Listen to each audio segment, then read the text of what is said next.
ચાલો બાળકો, આપણે ધોરણ 6 બીજું સેમિસ્ટરમાં આપણે 10મો કાવ્ય આલા લીલા વાંસળિયા, 11મું એક જાદુઈ પત્રની વાર્તા અને આજે આપણે 12મું લેસન રાવણનું મિથ્યાભિમાન ભણીશું.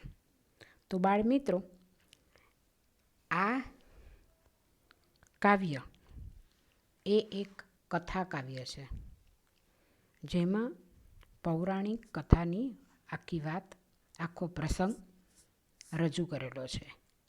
અને આ કાવ્યનું શીર્ષક છે રાવણનું મિથ્યાભિમાન, જેના કવિ છે ગિરધરદાસ.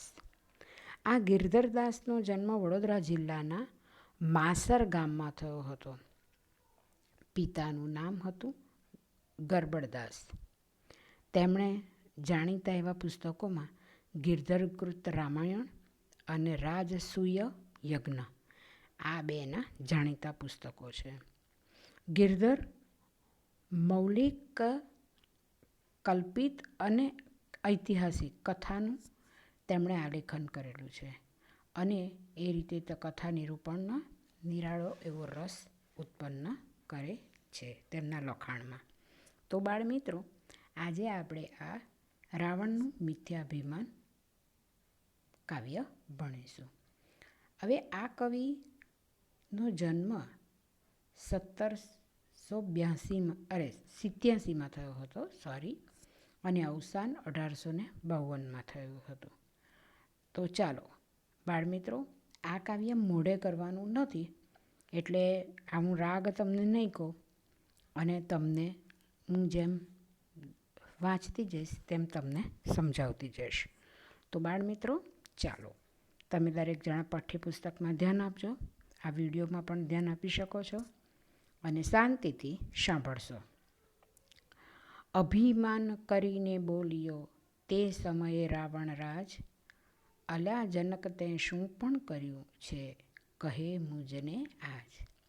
એટલે આ કાવ્યની અંદર રાવણનું મિથ્યાભિમાન, એટલે કે રાવણનું ખોટું અભિમાન, બડાઈ, ડંફાસ, અભિમાન, આપણે કહીએ ને રાવણનું પણ અભિમાન ટક્યું નથી. આપણે એવા ઘણીવાર શબ્દોનો ઉપયોગ, એ વાક્યનો ઉપયોગ કરીએ છીએ. કોઈ અભિમાન કરે તો કે અભિમાન ના કરીશ ને, રાવણનું પણ નથી રહ્યું તો તારું હું, એવું આપણે કહીએ છીએ. તો આ રાવણ એ એક રામાયણનું પાત્ર છે અને એ રાવણ એક રાક્ષસ હતો. અને તમને વાર્તા રામાયણની તો ખબર જ છે કે સીતાને ઉપાડી ગયા હતા અને પછી લંકા દહન થયું. હવે સીતાનો ત્યારે સ્વયંવર થયો હતો અને એ સ્વયંવરમાં રાજા જનક, એટલે કે સીતાના પિતા, તેમણે એક સ્વયંવર રચ્યો હતો કે જે આ શિવનું ધનુષ્ય ઉપાડશે અને એની પર પણછ ચડાવશે, તેને મારી પુત્રી સીતા વરમાળા પહેરાવશે, એટલે તેને પતિ માનશે, તેની સાથે લગ્ન કરશે. તો આ એમણે શરત જાહેર કરી હતી અને આજે એમનો સ્વયંવર યોજાયો હતો. અને તે દ્રષ્ટિ, તે પ્રસંગને આ કવિએ આ કાવ્ય દ્વારા રજૂ કરેલું છે. તો અભિમાન કરીને બોલ્યો તે સમયે રાવણ રાજ, અલ્યા જનક તે શું પણ કર્યું છે, કહે મુજને આજ. અહીં કવિ કહે છે કે અભિમાન કરીને બોલે છે રાવણ અને કહે છે કે હે રાજા, રાવણનો એક રાજા સીતાના સ્વયંવરમાં આવ્યો છે રાવણ, અને એ પ્રસંગની વાત કરતાં કહે છે કે રાજા રાવણ અભિમાન કરતા બોલે છે કે અલ્યા જનક, આજે તું મને કહે કે તે શી પ્રતિજ્ઞા લીધી છે. એટલે આ કાવ્યની અંદર ગિરધરકૃત રામાયણનો અંશ લેવામાં આવેલો છે. સીતાના સ્વયંવરનો પ્રસંગ લીધેલો છે અને તે પ્રસંગમાં ઘણા દૂર દૂરથી રાજાઓ બધા આવ્યા છે, એમાં ભાગ લીધો છે. તેમાં રાવણે પણ ભાગ લીધો હતો અને તે આજે આવ્યો છે અને તે રાજા જનકને પૂછી રહ્યા છે કે અલા જનક, આજે તું મને કહે કે તે શી પ્રતિજ્ઞા લીધી છે? તવ વિદેહે ત્રંબક દેખાડ્યું રાવણને તત્કાળ, એ ચાંપ ચડાવે તેને કન્યા આરોપે વરમાળ. અહીંયા શું કહે છે કે આ રહ્યું શું કહે છે? તવ દેહે તવ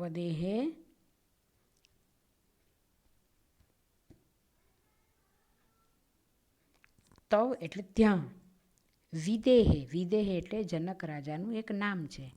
તવ એટલે ત્યારે, વિદેહે ત્રંબક દેખાડ્યું એટલે કે શિવનું ધનુષ્ય બતાવ્યું. રાવણને તત્કાળ, રાવણને તરત જ બતાવ્યું અને કહ્યું એ ચાંપ ચડાવે તેને કન્યા, એટલે એ ત્રંબક પર ચાંપ જે ચડાવશે, ધનુષ્ય ચડાવશે, તેને કન્યા આરોપે એટલે પહેરાવશે. વરમાળ એટલે વરને કન્યા એ પહેરાવાની માળા, એને વરમાળ કહેવામાં આવે છે. તો આ ત્રંબક એટલે કે આ શિવના ધનુષ્ય પર જે ચાંપ ચડાવશે રાજા, તેને આ કન્યા વરમાળા પહેરાવશે. એવું સાંભળીને અટહાસે હસ્યો રાવણ રાય, કૈલાસ સરખો હલાવ્યો કોણ માત્ર ધનુષ કહેવાય. હવે જુઓ એનું અભિમાન ધીરે ધીરે શરૂ થયું. કોનું? રાવણનું.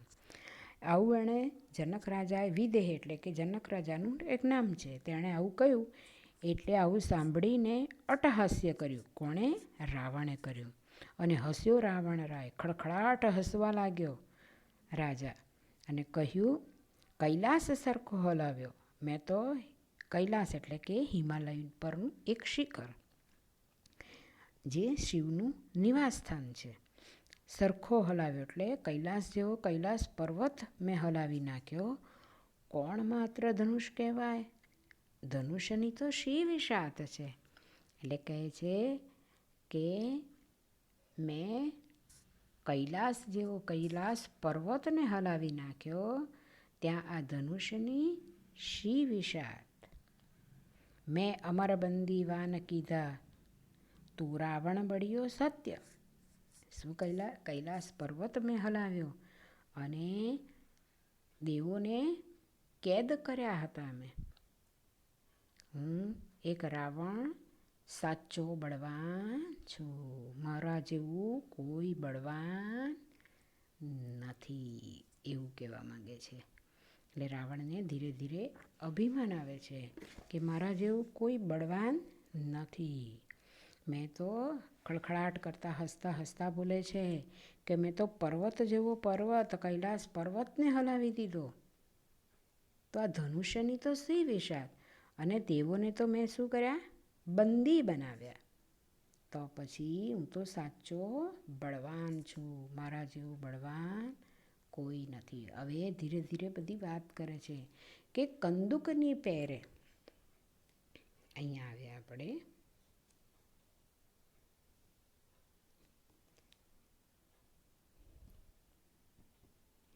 કંદુકની પહેરે ઉછાળું મેરું મંદ્રાચળ પર્વત, પૃથ્વી ઊંધી કરી નાખું પલકમાં નિર્ધાર. હવે આગળ શું કહે છે? એના પોતાના વખાણ કરતો, પોતે જાતે જ વખાણ કરે છે કે હું તો કંદુકની પેઠે, કંદુક એટલે દડો, બોલ, અંગ્રેજીમાં એને બોલ કહેવાય અને ગુજરાતીમાં એને દડો કહેવાય. તો દડાની જેમ ઉછાળું હું મેરું, મેરું પણ એક પર્વતનું નામ છે. અને મંદ્રાચળ પર્વત એ પણ એક પર્વતનું નામ છે, સમુદ્ર મંથન વખતે થયું હતું. એટલે શું કહે છે કે રમવાના દડાની જેમ હું મેરુ અને મંદ્રાચળ પર્વતને ઉછાળું છું, બરાબર. અને પૃથ્વી ઊંધી કરું નાખું પલકમાં નિર્ધાર, આંખના પલકારામાં આખી પૃથ્વીને પણ હું અચૂકપણે ઊંધી કરી નાખું છું, એટલો હું બળવાન છું. તો બાળ મિત્રો, આ વાત થોડી સાચી પણ છે કે રાવણ ખૂબ જ બળવાન હતો. એણે આ બધું કામ કર્યું હતું. એણે જ્યારે તપ કર્યું ને શંકર ભગવાનનું, એ તપ પણ બહુ કરતા હતા. રાક્ષસ હતા ખરા, પણ એ તપ કરતા અને શંકર ભગવાનને પ્રસન્ન કરતા અને બધું માંગતા.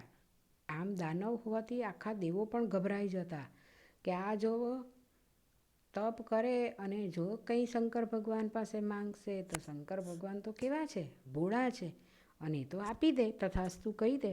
એટલે બધા હલી જતા, ગભરાઈ જતા એ જ્યારે તપ કરવા બેસતા. એટલે કે છે કે કૈલાસને પણ મેં હલાવી નાખેલો, દેવોને પણ મેં બંદી બનાવ્યા હતા, અને મેરુ અને મંદરાચળ પર્વતને તો હું દડાની જેમ ઉછાળું છું, અને પૃથ્વીને તો પલવારમાં ઊંધી કરી નાખું છું.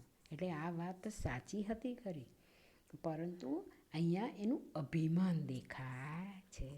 અને જ્યાં અભિમાન છે ત્યાં તેનું પતન જરૂર થાય છે.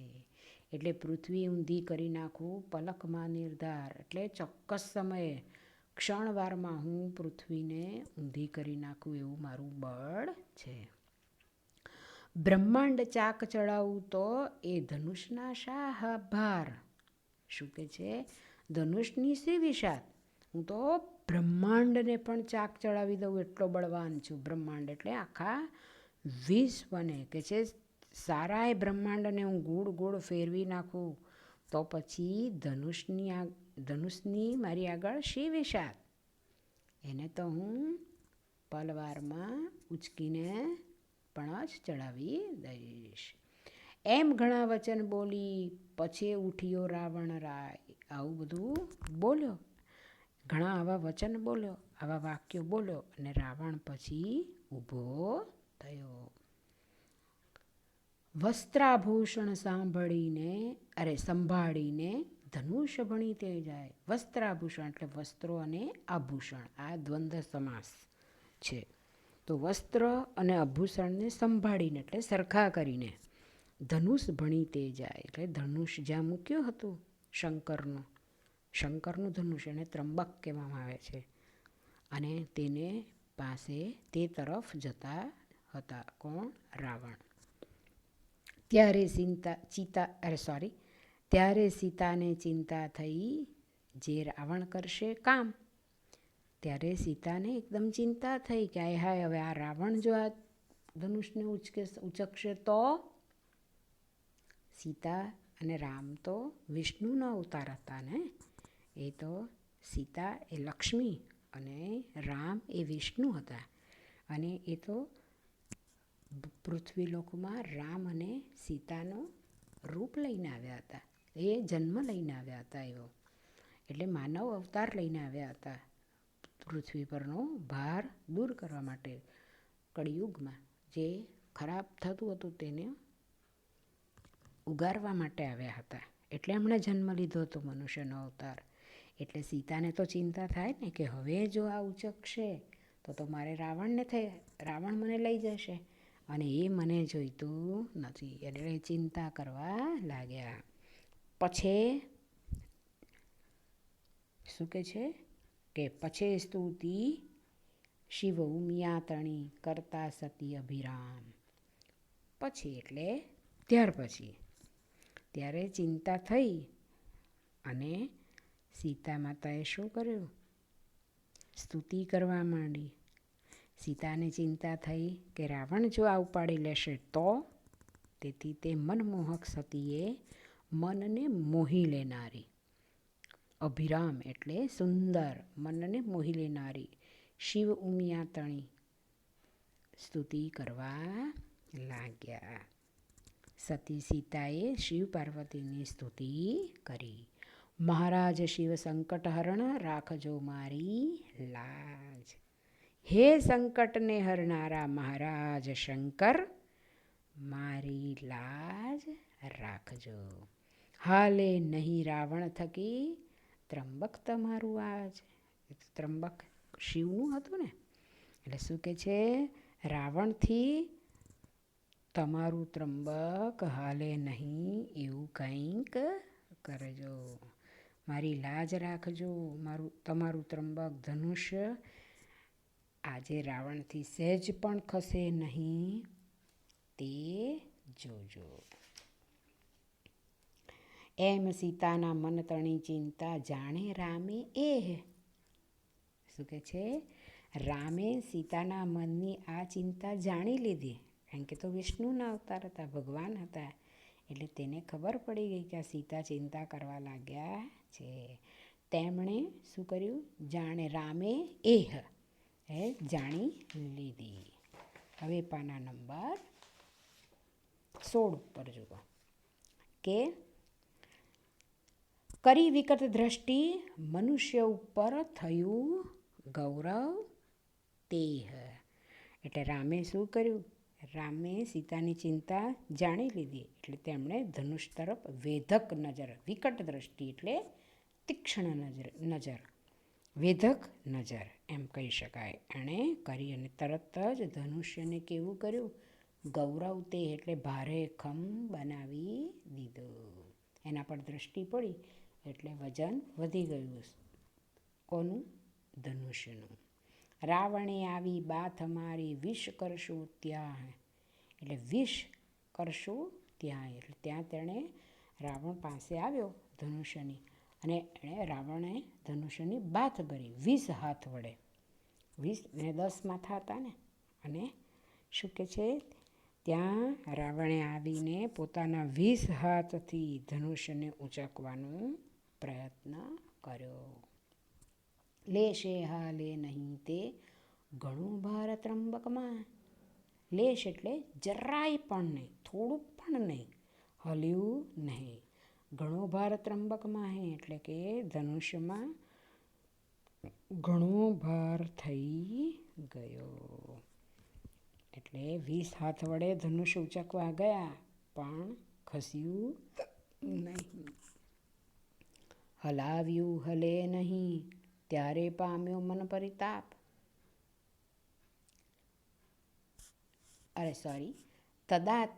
તદા થયો નિસ્તેજ રાવણ સ્પર્શતા શિવ ચાપ. ત્યારે રાવણ નિસ્તેજ થઈ ગયો, ઝંખવાણો પડી ગયો.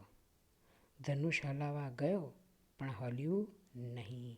તેથી તેને પરિતાપ એટલે કે સંતાપ થયો. તદા થયો નિસ્તેજ રાવણ ત્યારે શું થઈ ગયો? નિસ્તેજ થઈ ગયો, ઝંખવાણો પડી ગયો. સ્પર્શતા શિવચાપ એટલે ધનુષને સ્પર્શતા એ હલ્યું નહીં એટલે તે નિસ્તેજ થઈ ગયો. હલાવ્યું હાલે નહીં ત્યારે પામ્યો મન પરિતાપ. ત્યારે તે ગુસ્સે થઈ ગયો. હલાવ્યું હલતું જ નહોતું એટલે તે સંતાપ કરવા લાગ્યો. પછી અધર પીસે દંત. પછી એણે શું કહ્યું? રાવણે ગુસ્સામાં દાંતથી પોતાનો હોઠ પીસ્યો. અધર એટલે નીચેનો હોઠ, પીસે એટલે પીસે, આપણે એ શબ્દ એ જ છે. અને દંત એટલે દાંત. રીસે રક્તલોચન ક્રોધ. એની આંખો ક્રોધથી લાલચોળ થઈ ગઈ. ધનુષ્ય તે તવ ઉપાડ્યું ઘણું જોર કરીને જોધ. એણે યોદ્ધાઓની જેમ ઘણું જોર કરીને ધનુષને ઉપાડવાનો પ્રયત્ન કર્યો ને ઉપાડ્યું. પરસ્વેદ એટલે કે પરસેવો. ચાલ્યો અંગથી. ઊંચું કર્યું બલવાન. હવે એને શું થયું? રાવણે ધનુષને તો થોડુંક ઊંચું તો કર્યું પણ શરીરમાંથી પરસેવે તેઓ રેપઝેપ થઈ ગયા. ઘણો શ્વાસ ચઢ્યો શૂરને થયું મન ઘણું અભિમાન. અને સુરવીરનો શ્વાસ ચડી ગયો એટલે કે રાવણનો એકદમ શ્વાસ ચડી ગયો અને તેના મનમાં પાછું અભિમાન આવી ગયું. હાસ હવે તો મારથી ઉચકાવાનું, જરાક ઊંચું થયું ને એટલે પાછું પેલું અભિમાન જાગ્યું. ઊભું કર્યું જવ ધનુષને અતિ બળ કરી મહાકાય. એટલે એણે શું કહ્યું? ખૂબ જ જોર કરીને રાવણે ધનુષને જેવું ઊંચું કર્યું તેવું તેને હાથમાંથી પડી ગયું. કરમાહેથી લથડ્યું તદા તવ પડ્યો રાવણ રાય. એટલે ધનુષ્ય એણે ઊંચું કર્યું ને એણે એકદમ મોટી કાયા કરી. મોટી કાયા એટલે રાવણે અતિબળ કર્યું, પણ કરમાહેથી લથડ્યું, હાથમાંથી તે સરકી ગયું. ત્યારે તવ પડ્યો રાવણ રાય. એટલે ત્યારે રાવણ પડી ગયો. એણે જેવું જરાક ઊંચું કર્યું તેવું હાથમાંથી પેલું છટકી ગયું અને રાવણ ભોંય પર પટકાયો. આગળ. પૃથ્વી ઉપર પડ્યો દશમુખ, થયો પૂર્ણ પ્રહાર. પૃથ્વી ઉપર 10 મોડાવાળો રાવણ પડ્યો. પ્રહાર એટલે ઘા, આઘાત, પડછાયા. એટલે 10 મુખવાળો રાવણ પૂર પછડાટથી ભોંય પર પડ્યો. તેથી અને તેની ઉપર શું પડ્યું? પેલું ધનુષ્ય પડ્યું ને રાવણ તેની નીચે દબાઈ ગયો. બરાબર. હવે આગળ જઈએ કે તેની ઉપર પડ્યું ત્રંબક, ચંપાયો તેણી વાર. એટલે તેની ઉપર ધનુષ્ય પડ્યું અને તે ચંપાઈ ગયો એટલે દબાઈ ગયો. તે ભડાકો સબળો થયો, ઘણી ઉડી રજને ઠાર. તે સમયે શું થયું? ભડાકો એટલે મોટો અવાજ થયો અને સબળો એટલે કે ભારે થયો. અને ભારે એટલે મોટો અવાજ થયો અને રજ ઉડી, ધૂળ ઉડવા લાગી. તે સ્થાન ઉપર ધૂળ ઉડવા લાગી. શું કહે છે?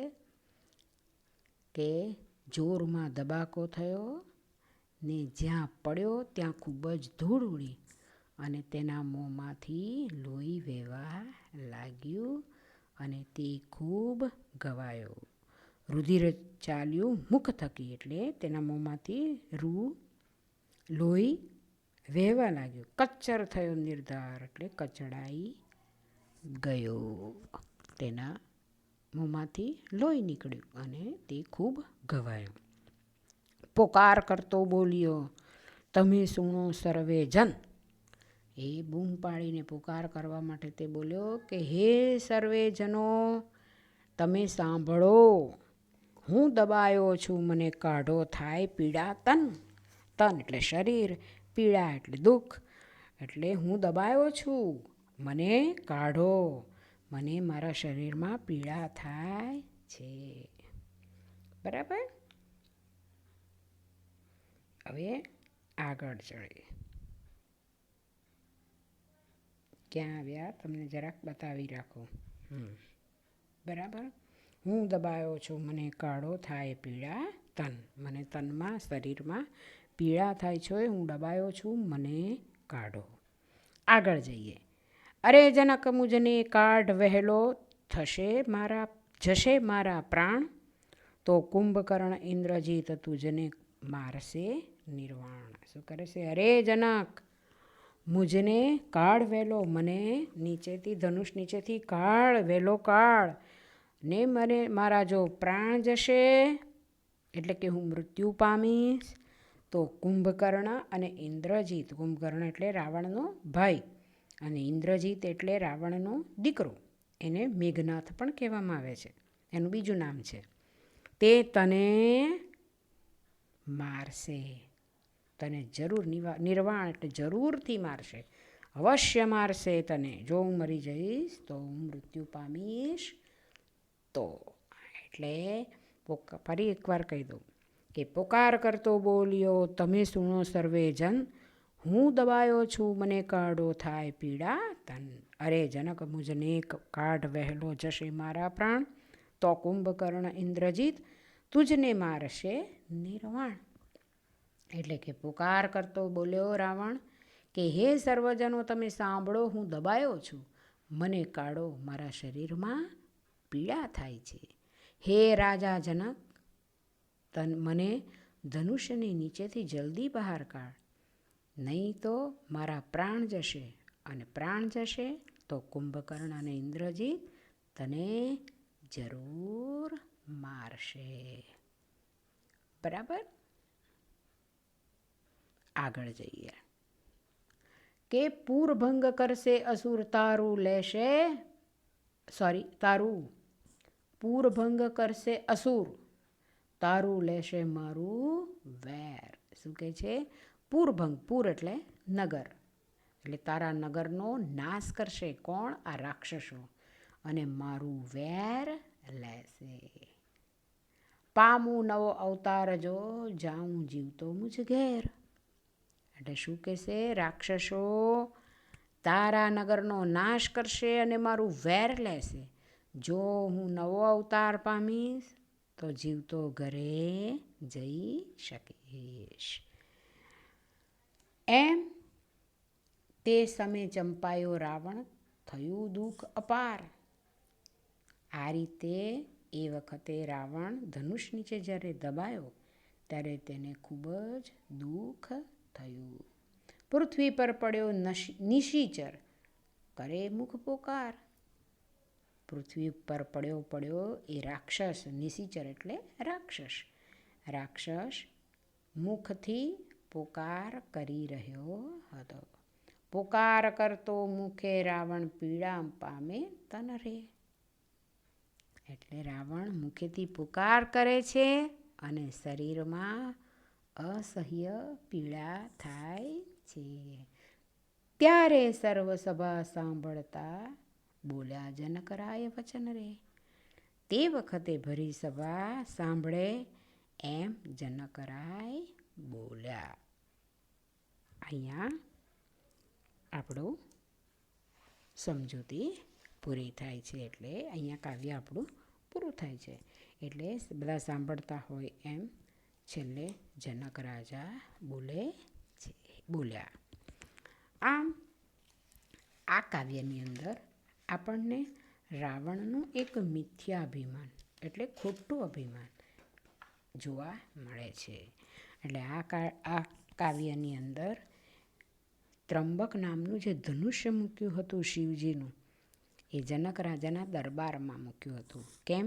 કારણ કે સીતાનો ત્યાં સ્વયંવર રચાયો હતો અને સીતાના સ્વયંવરમાં એવું નક્કી કરવામાં આવ્યું હતું કે આ શિવનું ધનુષ્ય જે ઉપાડશે તેને મારી સીતા વરમાળા પહેરાવશે, એટલે કે તેની સાથે તે લગ્ન કરશે.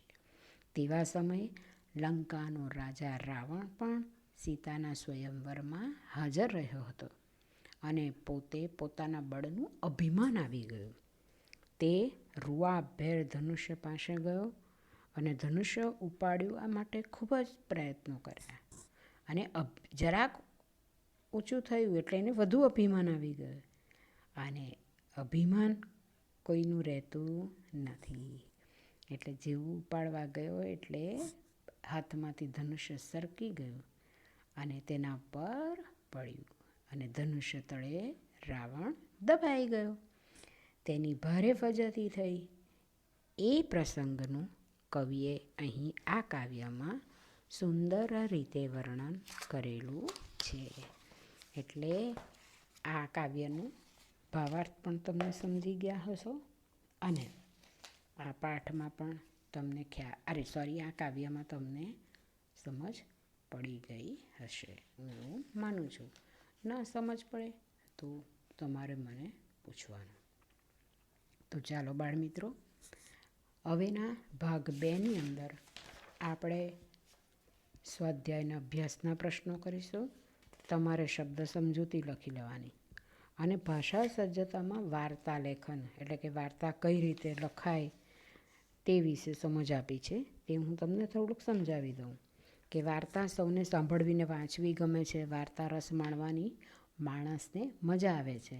ઘણી વાર્તાઓમાં જીવનબોધ મળે છે તો કઈક વાર્તા સચોટ રીતે પ્રગટ થઈ હોય છે. બરાબર.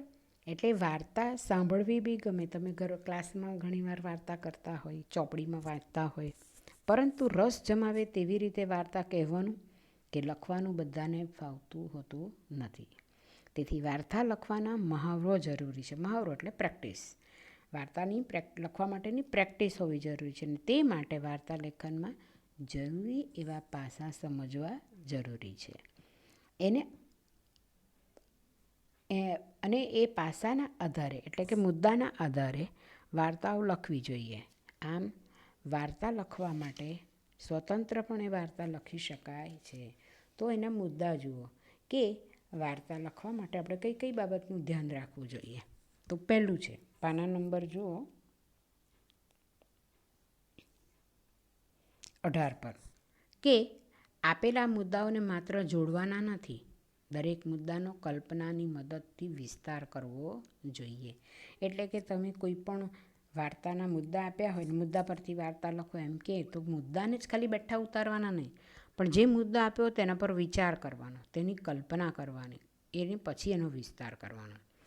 બીજું છે કે વિસ્તારમાં શક્ય હોય ત્યાં પાત્ર, પ્રસંગ, સ્થળ અને સમય એનું વર્ણન કરવું જોઈએ. વર્ણન હુબહુ અને ટૂંકું હોવું જોઈએ.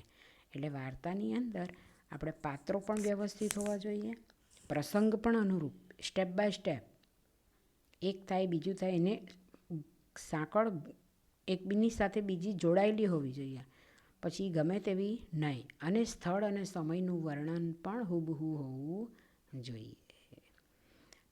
એટલે આપણે માછલીની વાત કરતા હોય અને આપણાથી એવું ના લખાય કે માછલી એક જંગલમાં રહેતી હતી. માછલી હંમેશા પાણીમાં જ રહે. એટલે ટૂંકું, ટચ અને વ્યવસ્થિત હોવું જોઈએ. પ્રસંગો કે વર્ણનો એકબીજા સાથે એવી રીતે સંકળાયેલા હોવા જોઈએ કે વાર્તા તૂટક ન લાગે અને સળંગ લાગે. એટલે વાર્તાના એક પ્રસંગ પછી બીજો પ્રસંગ, બીજો પ્રસંગ પછી ત્રીજો પ્રસંગ એની સાથે સંકળાયેલા હોવા જોઈએ. પછી આપણે કહીએ શું અને પછી વચ્ચે બીજું આવી જાય, વળી પાછું અંતમાં પેલું પહેલાંનું કનેક્શન કરીએ, એવું હોવું જોઈએ નહીં. જરૂરી હોય ત્યાં સંવાદો લખવા જોઈએ. સંવાદો ટૂંકા અને સ્વાભાવિક હોવા જોઈએ. પછી પ્રસંગો, વ્યક્તિઓ અને સંવાદોનું વર્ણનમાં પ્રમાણ જાળવવું જોઈએ. અતિ લાંબુ વર્ણન ન કરવું જોઈએ.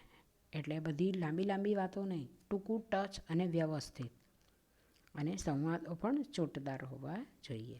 વાર્તાના મુખ્ય વિચાર, પ્રસંગ કે સંવાદ મુજબ ફકરા પાડવા જોઈએ. પ્રસંગ બદલાય એટલે ફકરો પાડવાનો, વિચાર બદલાય એટલે ફકરો પાડવાનો, અને એ રીતે હોવો જોઈએ.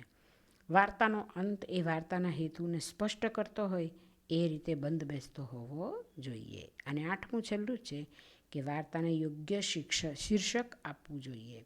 શીર્ષક વાર્તાના હેતુ પરથી હોવું જોઈએ કે જે ધ્યાન ખેંચતી મુખ્ય બાબત ઉપરથી આપવું જોઈએ.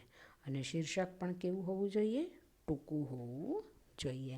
એટલે બાળમિત્રો, વાર્તા લેખન કઈ રીતે કરવું જોઈએ તેની વાત આપણે આ ભાષા સજ્જતામાં સમજી લીધી છે. ભાગ 2ની અંદર અભ્યાસ અને સ્વાધ્યાયના પ્રશ્નો જોઈશું. તમારે ભાષા સજ્જતા નોટમાં લખવાની છે, ત્યાર પછી શબ્દ સમજૂતી લખવાની છે, કાવ્ય લખાય તો લખી કાઢવાનું, અને કવિ વિશે પણ લખવાનું. જે વર્ષ આપણે આગળ કરતા જ આવ્યા છે એ રીતે કરવાનું છે. અને ન સમજ પડે તો ફોન કરવાનો, લાઈક અને સબસ્ક્રાઈબ કરતા રહેવાનું કે જેથી મને ખ્યાલ આવે થોડો. Okay, good bye.